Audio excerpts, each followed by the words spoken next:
Welcome to the Environmental Leadership Chronicles, a podcast brought to you by the California Association of Environmental Professionals. In this episode, we're thrilled to feature Shelby Busó, the Chief Sustainability Officer for the City of San Diego. As a key figure in San Diego's climate action plans, Shelby brings a wealth of experience in sustainable building design, mobility, local food systems, and resiliency planning. Her role is crucial in implementing San Diego's ambitious climate action plan, which aims to achieve net zero greenhouse gas emissions by 2035. Shelby discusses her career journey from her roles in Miami and Atlanta to her current position leading San Diego's efforts in building decarbonization and climate action implementation.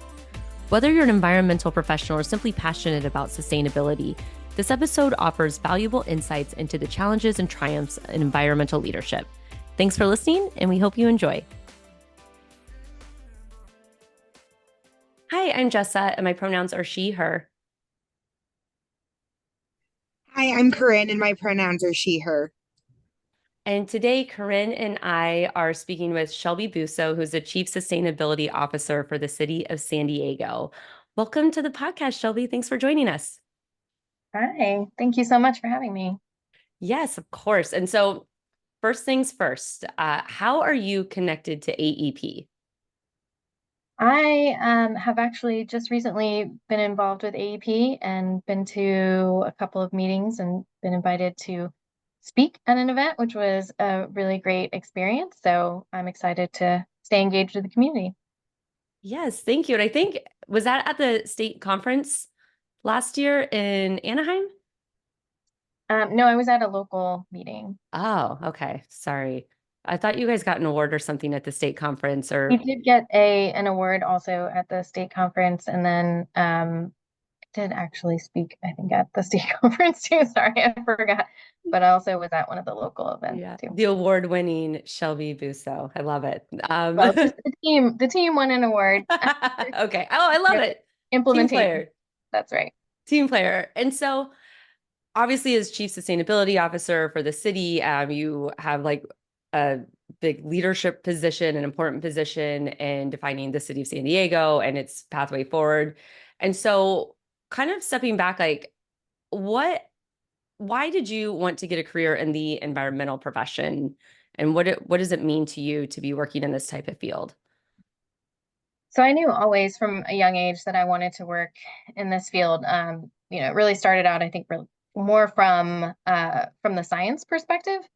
And I realized early on that I didn't want to treat the problem so much as figure out or treat the issue on the back end as much as figure out what the issue was on the front end. So although I started out thinking maybe I wanted to be a veterinarian or a wildlife biologist and studied the sciences, eventually it transitioned into the policy perspective. And I thought maybe if we worked on policy, that we could figure out what the issues were and how to prevent them from turning into something that needed treatment. And so being interested in science, was there anything when you were younger or when you were in school where you're like an animal lover? It sounds like if you're thinking about wildlife biology and veterinarian services, like, was there something that kind of triggered that passion? There was, yep. My dad for sure was a huge influence in my life. He's actually from Southern California as well. So I'm glad that I got to come back closer to his roots. And his family is in landscape architecture now. And we used to just walk around in the woods and didn't have to say much other than kind of point out a lot of trees and birds, a lot of flora and fauna. And kind of that was maybe our bonding, was him pointing out different species and try to ask me what they were. So that was, I think, what spurred my interest, was just long walks with my dad. I love that. I love that. That's so like endearing. And Corinne has kind of a similar background where her mother's in the industry. And so it's like interesting to see, we talk about like the generational influence of the environmental experience and being able to pass that down. So I think that's so cool that you're able to experience that and get an early introduction. Good memories for sure. Yeah. And so speaking of, you mentioned something, you're back in Southern California. And so you didn't just immediately go to school and go to this chief officer position. And so, can you tell us more about your career path, like what you studied, some of the jobs you had that have led you to this leadership position? Sure.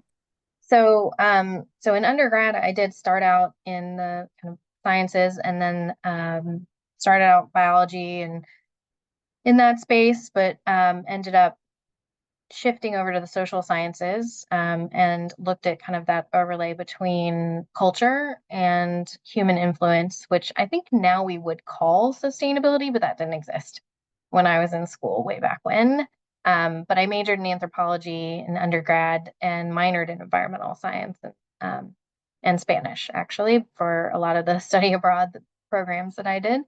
And then from there, what do you do with an anthropology degree? You study people, you bartend for a minute, and you figure things out. And I thought maybe this policy direction would be good, but I wanted to work first, and I still would encourage folks to do that, and figure out maybe law school, but wasn't super sure about that. And I worked for a bit at a law firm just to make sure that for me that was the right choice. So I did work at a law firm as a paralegal for 3 years, just to be around the law and figure out if it resonated with me, and it did.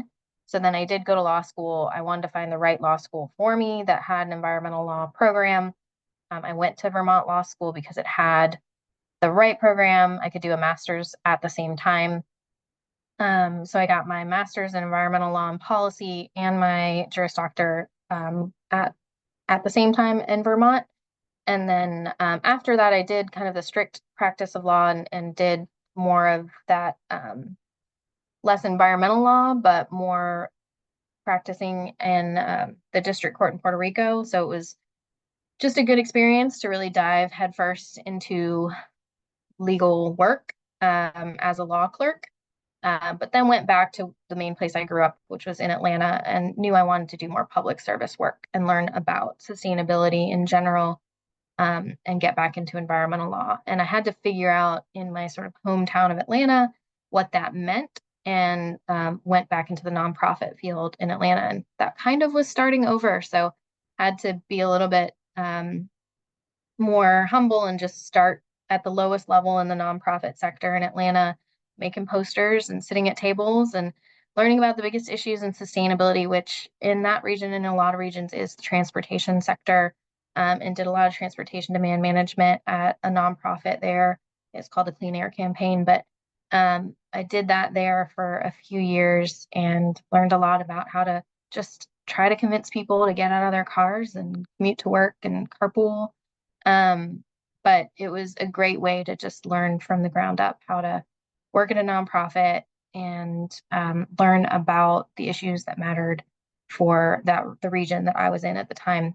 And also found some good mentors along the way, which I think is really important as well. From there, I moved along with those mentors. So, like I said, it was really important to find people who had similar interests. The leader of that organization moved to another organization, which had some of the similar training that I did. He was another environmental attorney um, in that region, and he moved on to uh, a, a CID, or a community improvement district over there, which does a lot of work with government. And when that transition happened, I kind of followed him where he went. And that was an interesting transition. And for me to be able to go there and do more tangible sustainability planning work for a smaller kind of part of that city in Midtown Atlanta, and do some sustainability planning work. And we created what at that time was an early emerging trend called eco district planning. And that was really interesting. Early days of that planning work in 2012 or so. And that was really enlightening and helpful, again, to learn about the region I was in and just how to pull together a lot of different facets of sustainability. And then from there, that emerged like buildings, the built environment, and again, transportation were key parts of that work. And so since I'd done a lot of transportation work, then learning about the built environment was really important. Moved on to another community improvement district, took on a lot more buildings work, and kind of refined that part of my resume and dug into that a little bit more by taking on another role with the U.S. Green Building Council eventually, which folks have probably heard a lot about because they do a lot of work in LEED and sustainable building design. So kind of, I think it was just important to each time along the way, like take the opportunity to learn about each subject matter. Because the role that I'm in now, like I know a little bit about a lot of different things, which is really helpful. Because you end up every day having to do something different. And that's an interesting part of the job, but also a challenge of the job is that you don't get to be an expert in one particular thing. You have to know so many different things and wear a lot of different hats, or at least know who to ask about a lot of different things. And that's kind of been a fun part of getting to know a lot of really smart people. And I'm lucky to be able to have had that opportunity because eventually then it led to a job at the city of Atlanta, which eventually also, as political winds change, led to a job with the city of Miami, and then eventually, luckily, led me to the city of San Diego. When I think, it completely exemplified by your, origin story. Sustainability itself, and certainly a position like chief sustainability officer, is just changing so quickly. And ideally, it's given you a chance to, really, influence what you could and should be doing. And I'm wondering if there's anything in particular about, what you've been able to do with the city of San Diego that has been influenced by, that really varied, really interesting, backstory. I mean, I think it really is helpful. Every single step along the way has shown me different ways to talk about the work that we do here. I think the way that I was able to grow in each position and work with community members has been super helpful. Because you don't just step into a role like this without growing up in sustainability, especially during this time where, like I said, it didn't exist. This term didn't exist when I began. And, we've really learned to take from the lived experience of the people around. And so it doesn't really matter what we call it. But I've also taken from each position the opportunity to understand that the lived experience of people that I've talked to and lived with and lived through, like, is the most important part of this job. And so I try not to forget that in this role, is that it's important to stay connected to the people's lives that we're affecting every day.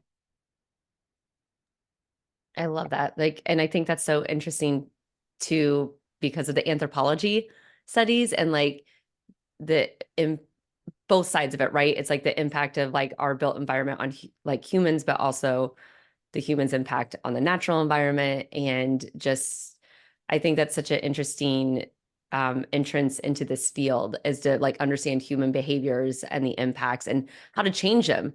I mean, it's not it's not easy. Not that I need to tell you this. It's not easy to get people to change their behaviors. And so I think it's such an interesting field to study, to between that. So it's like the policy and the people, and be able to have like that background, like to where you are today, to have that, like you said, the context and like making decisions, I think is probably so valuable. And one of the questions we want to ask is, we like to ask our guests, and I've been excited to ask you this, is what is your definition of sustainability? Yeah, I mean, and I'll even just preface this with, like, I think also that's what the law is really to me, and why I studied the law before I talk about sustainability, is that the law is really a reflection of our cultural values.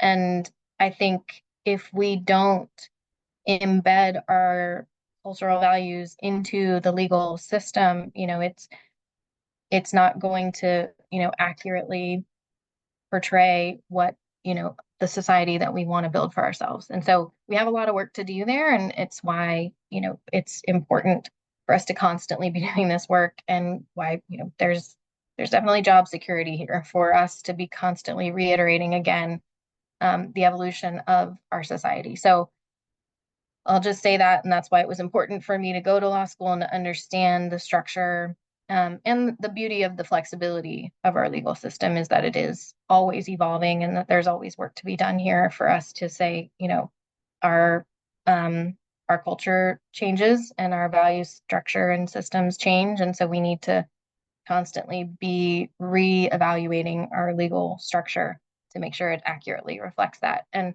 for me specifically, that is in our climate space. And sustainability in particular, it's a funny word.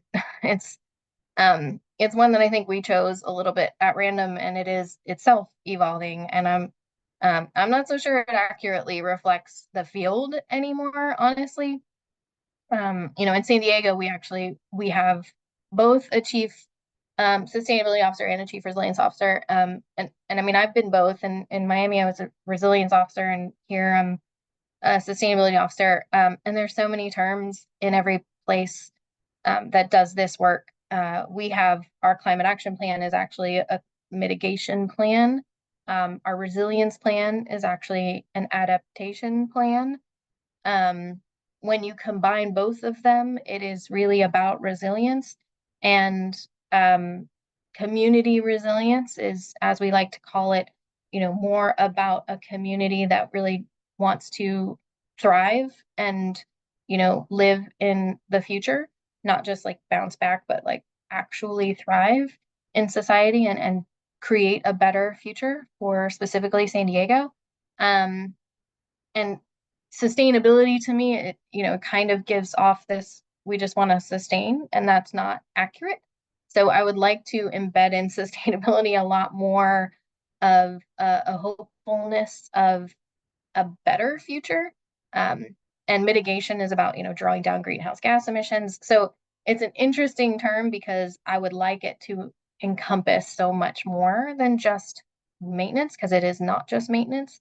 But I am the chief sustainability officer, but we work on climate policy issues. So to me, sustainability is a lot more than just sustaining. It is about thriving, and it is about creating a society that is so much better than the one that we're in right now. It's about reducing greenhouse gas emissions. It's about creating a resilient and hopeful future, and one that's better for all of our residents.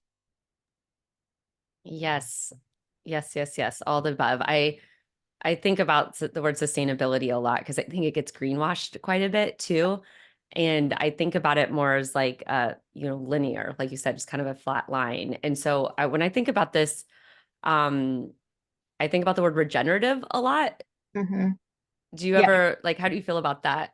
Like I love it. regenerative?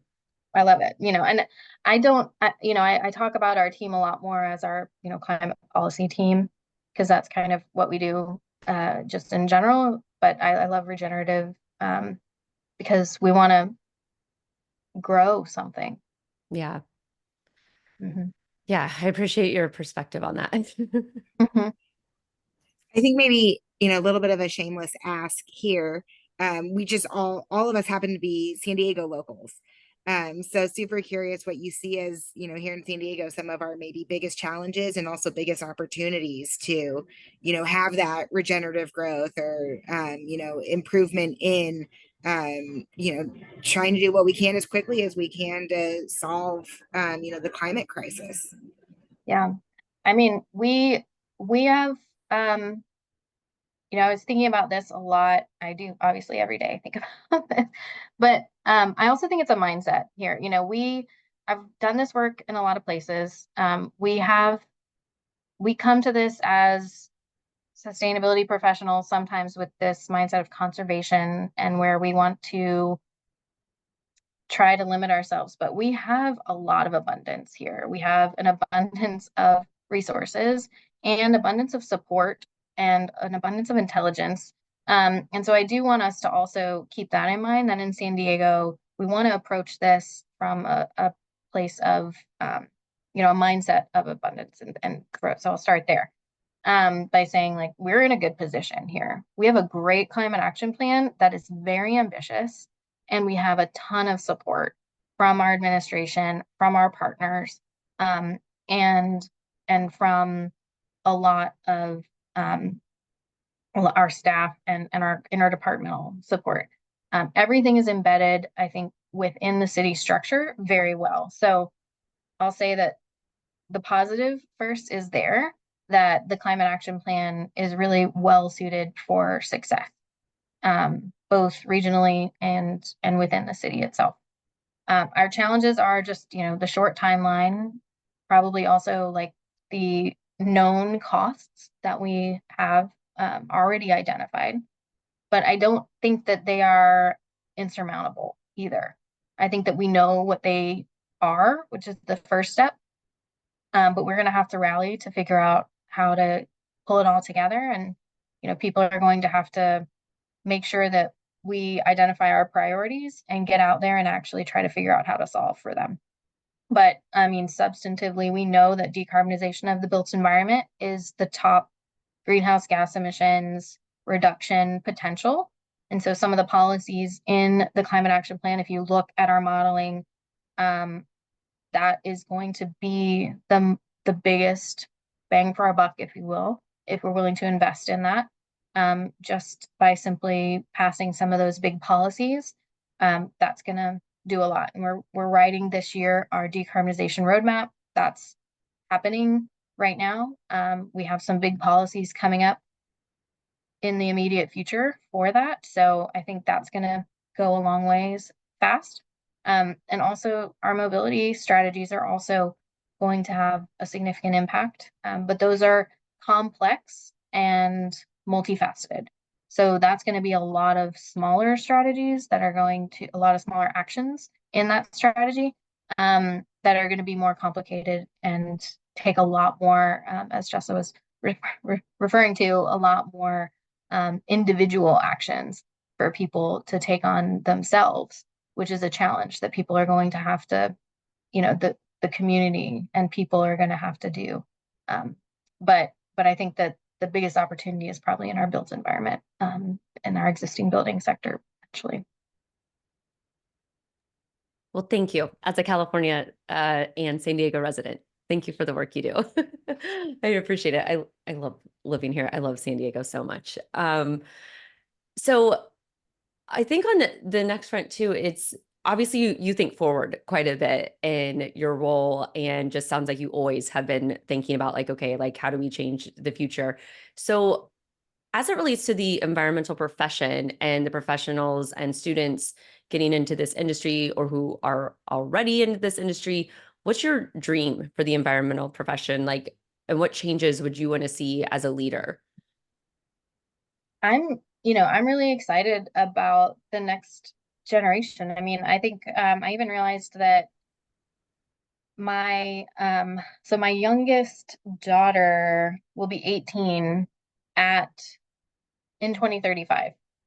So it's like the same date as our, supposed date of our climate action plan goal. So it's kind of exciting to see, like, the ticking of the clock is very apparent in my own household even. And even just seeing the next wave of every time I go speak at a college or university, that they have these degrees now in sustainability, and they have, every group of interns that we have come in, or fellows that come from even another country or otherwise, like there's so much motivation for the work that we're doing that I don't worry at all about carrying on the work. So, while I know that the immediate need is right now, I get emails all the time, from people saying, how do I get to your position, or how do I work in your department? I just love that it's happening and that people want to carry on this work, and that, our dream would be that there's no need for this work to continue, but we know that it will need to continue. And I'm really glad that there's so much energy behind us to come. And so that's one of my most favorite parts of the job, is continuing to work with everybody who wants to continue to do the work and keep it coming, because they have such great ideas that I would have never thought of. So that's what I'm excited about. Yeah, I think, and that you and I are both part of the same mentorship program, I guess, or fellowship program as mentors for the YLI with the fellows from Latin America. And I think that something you said earlier is about, mentorship was important in your career development. And there's only so many of you, so many of me, so many of Corinne. And so what's your advice for people finding a mentor and or I think on the other side too, like being a mentor? Yeah, I mean, I think it's just so important to take that time because it means so much. You know, it's hard sometimes, and there's limited time, of course. And just being honest, even if it's sometimes I'll reply and say I don't have time to grab that coffee, and that's helpful too. To tell somebody, I don't have time, but maybe here's someone from my staff that might be able to help you out. Like, what's your interest? Let me refer you to somebody else. Um, that's also helpful. So you don't just leave them hanging, or here's a quick reference, or why don't you go to this event, that, etc. Um, just dropping a note goes so far to people. So as on from like the mentor perspective. Um, and as far as like reaching out to people, I would say just don't hesitate because we've all been there. We've all tried, we've all been students and I give my kids the same advice. Just ask, and be just come at it from thinking about my future and be mature and give it a shot and don't be annoyed if people don't have time because it is hard. Um, and we don't all check LinkedIn, but when we do, we try to respond. Um, but it doesn't hurt to try. And I think on that, and for anyone, listening who's looking for a way to get more involved, either in seeking a mentor or being a mentor, AEP does have a mentorship program. We're finishing up our first year of having it rolled out, and we're making some really cool changes to this upcoming year. So we'll continue to have kind of a professional to professional mentorship program, but a new way with how we handle student to professional mentorship. So, stay close to emails, keep checking our website, and we're really excited to be able to roll yet another way for, again, anyone listening to get involved in a mentoring program. And the city of San Diego has a great internship program. So I highly recommend that program. Anybody can search Employ and Empower, City of San Diego Employ and Empower program. So check that out if you're a student. Great tips. I love this. And I think, yeah, I think that's good feedback and a reminder too on the mentor side as well is just even a response is kind, even if it's, good luck. I don't have time for this, but like I see you, I acknowledge you. And it allows that person to move on to the next potential resource. And the next question I wanted to ask is, more about like you, like individually, Shelby, is obviously you are a busy person. And so how do you take care of yourself so you can get up, go to work, change the world every day and raise kids? I mean, I think we're just so lucky or I feel so lucky that I do love my job. So I don't take that for granted. I know that there are a lot of people who don't um have that luxury. And so honestly, like I really love working. I do really love it. So I don't get stressed out about work. Um, so just like, I mean, even cleaning my email inbox, it like de-stresses me. Um, but we also have something that I think every employer should do, which are like we have our mindful Mondays or we have yoga that we send out on Mondays at noon. And so I try to do those. And I also taking care of my staff takes actually makes me feel better too. And I like encouraging people to take that time and check in with them and make sure that they're taking breaks too. Um, and we have healthy challenges and stuff like that. But I'll take walks. just getting outside, just getting a breath of fresh air is really helpful, I think, for everybody. And we do a lot of different kind of social events. I feel like that's really important because um, I do know that it's hard to carry the weight of the work that we do sometimes also, and not everybody understands it as much as our own colleagues. And so it's important for us to get out of the office and either sometimes it's something nerdy like going to tour the wastewater treatment plant or but sometimes it's going bowling or doing something lighthearted too.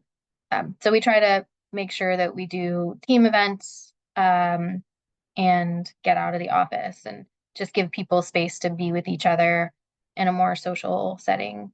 And that kind of brings me joy too, just to see them. And as the leader, like I know as much as I want to hang out with them, like I have to kind of not hang out with them and give them space to just be with each other too. I think I realized like that's when you've made it as a leader is when you don't get invited to the social Right. functions. I know. I'm like, I'm like, oh, I want to be invited so badly, but like I get it. it's fine. You guys have fun. Yeah. Um, well, we could go into the wrap up rapid five. Corinne, do you have any last questions before we wrap up? No, I think just I really enjoy speaking with you, Shelby, and I a lot of times, and I think we've talked about this a bit, but it can feel hopeless to talk about climate space and how do we get to where we need to be, whether it's tomorrow, 2030, 2035, and beyond. And I think your perspective has been incredibly refreshing, and gives us that really healthy dose of hope that sometimes we feel lacking. Yeah. I mean, there is so much hope. There are so many smart people. Like I really do feel lucky that I get to talk to them every day, that there are so many people out there that have solutions. And I will say our climate action plan with that extra strategy 6, that's also just it's such a pleasure to get to like add that in and have the ability to say, look, there is a gap in there that we don't know yet how we're going to get there. And just acknowledging that, just saying out loud, sometimes we don't know exactly how we're going to get there. And that's okay. Just as humans, we're not perfect. Neither is our climate action plan, but we know that we are going to explore, we're going to do some demonstration projects, we're going to have some partnerships, and we know we need help. And people are coming to us with solutions every day, and we're going to try out some of the solutions, and we welcome that. Um, and and luckily, we also have an administration that wants to try some stuff out. And in San Diego, we can do that. We can try some new stuff and have some innovative ideas, and we have a very diverse environment here where we can try some really cool we have some opportunities to try some really cool stuff. So I'm excited about it and I think it's possible. Yeah, I echo Corinne. I think that it's a very positive, optimistic. I mean, there's a lot, it's like don't let the like bad like weigh you down, but look at what we have control over, what we can influence and change and what's within our power. And I think, feeling like there's some agency to make change is really inspiring. And I agree. This is a very motivating and positive discussion, which I love, and I need for my Friday. We're recording this on a Friday morning, so this is good energy to carry me through the afternoon. We'll get into the wrap up rapid five. So, what is your favorite daily habit? Um, just a walk outside. If I'm in the office, we have a little block that we can walk around. If I'm at home, similarly, I have trails behind my house, so I just take a walk. What are three things you would bring to a deserted island? Definitely some sort of music, something to keep me entertained. Um, I'm obsessed with mushroom tea right now, so I think I would need some sort of mushroom tea, which seems a little silly on an island, but if I can bring it, I would. Um, which maybe is a cheat because I would need water for it, but can I include water in my my mushroom tea? We'll just assume. Yes. And um let's see. I don't know. I wouldn't I guess I wouldn't want to threaten my children with a deserted island, but maybe I would threaten my dog. So I'm not completely alone. There you go. What is your favorite environmental policy? Um, Favorite environmental policy. I mean, Endangered Species Act. What is your favorite flora or fauna? Big fan of mushrooms. They are great for carbon sequestration. Really fun to look for in the woods. And wouldn't it, or finish this sentence, excuse me, wouldn't it be cool if We reach our climate action goal by 2035. yes. Love it. Well, thank you so much for joining us, Shelby. We really enjoyed speaking with you and hearing about all the good work you're doing. Thank you so much for having me. Thanks for listening. If you enjoyed this episode, please subscribe to be updated when new episodes are released and leave us a review to let us know what you think. It also really helps us to share the podcast with others who may enjoy learning about the environmental industry. If you want to submit a shout out or any feedback, please send an email or voice memo to podcast@califaep.org. The email again is podcast with an S, podcast@califaep.org.